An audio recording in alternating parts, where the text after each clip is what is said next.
Shalom, jumpa lagi bersama saya dalam renungan hari ini. Dan sebelum kita membaca dan merenungkan firman Tuhan, mari kita berdoa bersama-sama.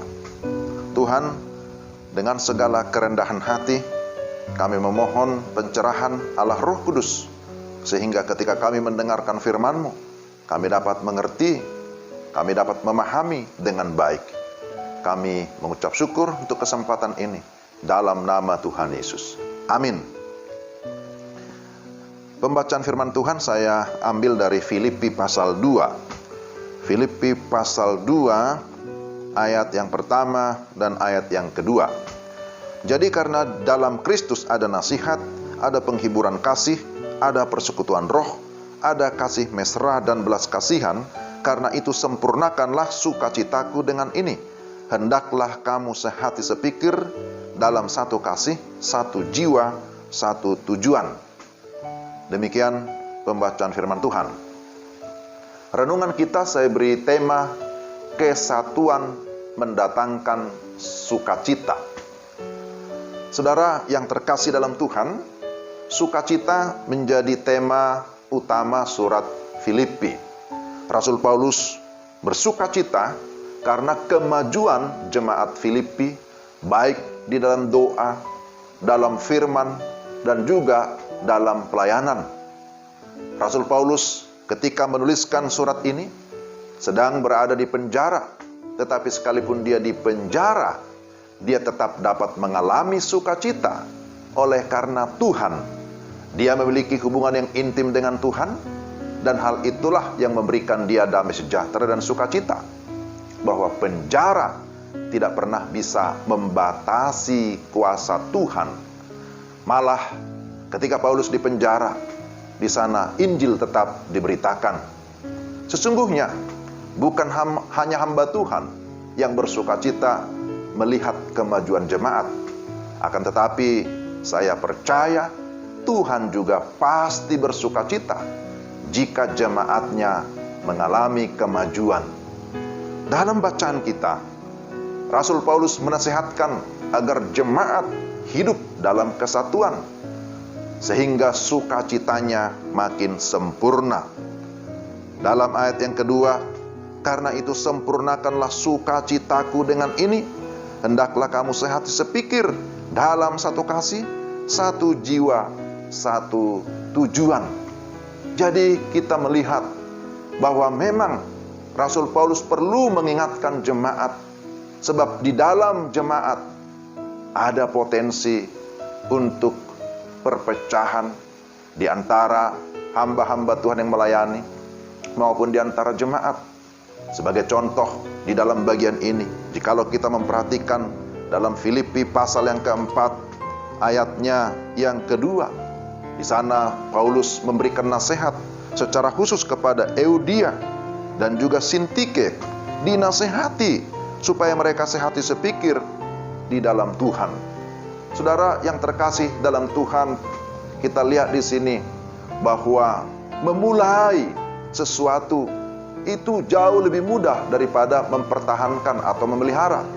Ya, itu ada ungkapan dalam bahasanya, saudara kita orang Inggris berkata, "It is difficult to create, but it's more difficult to maintenance."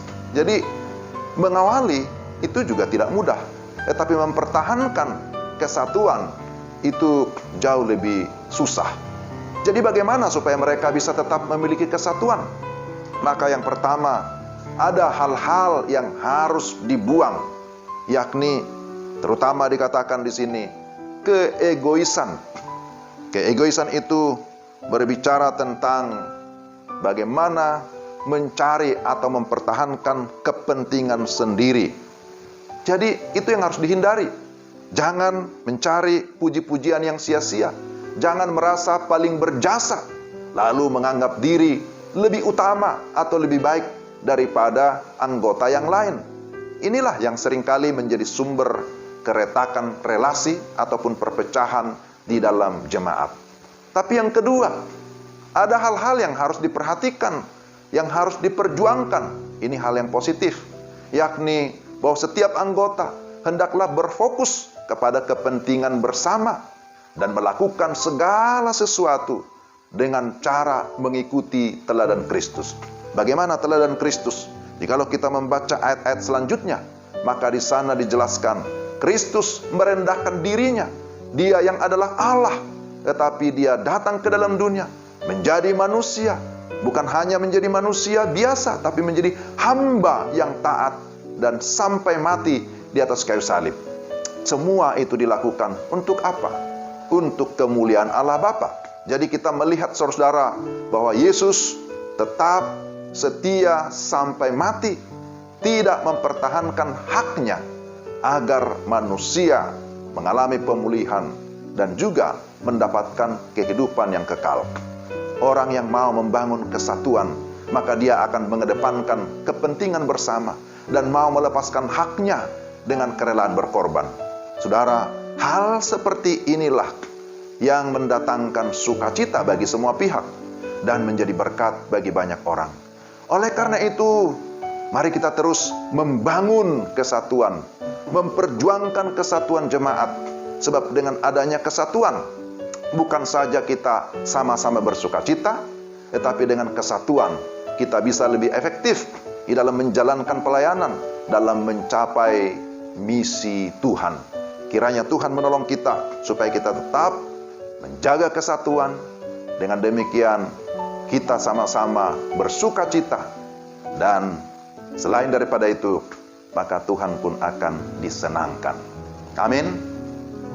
Mari kita berdoa. Tuhan, terima kasih untuk firman-Mu yang mengingatkan kami supaya kami sungguh-sungguh menjaga kesatuan kami di tengah-tengah kehidupan berjemaat, supaya dengan demikian kehidupan kami semakin efektif di dalam memuliakan Tuhan, di dalam melakukan pekerjaan Tuhan yang Tuhan sudah berikan kepada kami, gereja-Mu. Tuhan, sekalipun kami tidak bisa berjumpa secara langsung akibat pandemi, tetapi kami tetap diberikan kemampuan oleh Tuhan untuk dapat melakukan tugas kami dengan kesatuan rohani, kesatuan iman, kesatuan tujuan. Sehingga dengan demikian kami tetap dapat bukan hanya eksis tetapi efektif di dalam melakukan yang terbaik bagi kemuliaan nama Tuhan, dan itu mendatangkan sukacita bagi banyak orang, sukacita bagi kami, dan terlebih nama Tuhan dimuliakan. Terima kasih untuk firman-Mu. Kami mengucap syukur di dalam nama Tuhan Yesus. Amin. Demikianlah renungan kita hari ini. Kiranya Tuhan menolong kita, Tuhan memberkati kita dalam menjalani hari ini. Shalom.